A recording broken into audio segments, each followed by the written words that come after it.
On va voir qu'il n'y a pas que la SNCF et la RATP qui s'intéressent au nudge. Il y a les villes également. On le voit avec la multiplication des passages piétons 3D. C'est un reportage de Séverine Larouille et de Fight Bloom Uber. À sa surface, les premières marques du temps.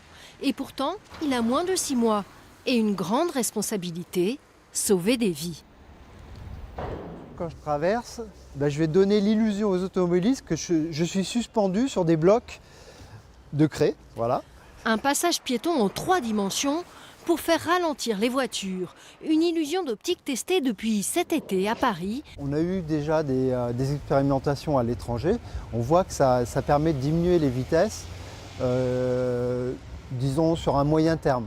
À long terme, les automobilistes ont tendance à s'habituer à revenir à des vitesses proches de celles d'avant. Usure naturelle, relief qui ne se voit pas sous tous les angles.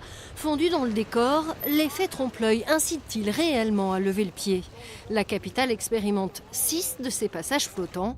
Elle avait promis un premier bilan à l'automne. On l'attend toujours. À partir du moment où on n'a pas de vidéo-verbalisation, ça va être difficile de compter les infractions ou pas qui sont commises. Et il n'y a pas qu'à Paris que ces marquages nouvelle génération séduisent. Germain Van de Vatine ne dira pas le contraire.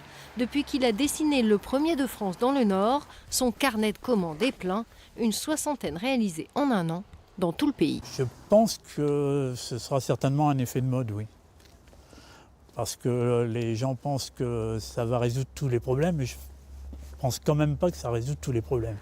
Des bandes peintes sur le bitume ou fabriquées en résine puis collées, comme ici à Clermont-Ferrand. Une demi-journée de travail seulement.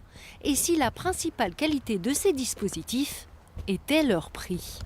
Alors un passage piéton normal, ça vaut à peu près dans les 500-600 €, on va dire à peu près. Et un passage piéton 3D, c'est à peu près le double.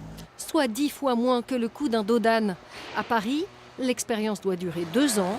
Elle fait partie d'un plan plus global qui envisage de supprimer les feux tricolores.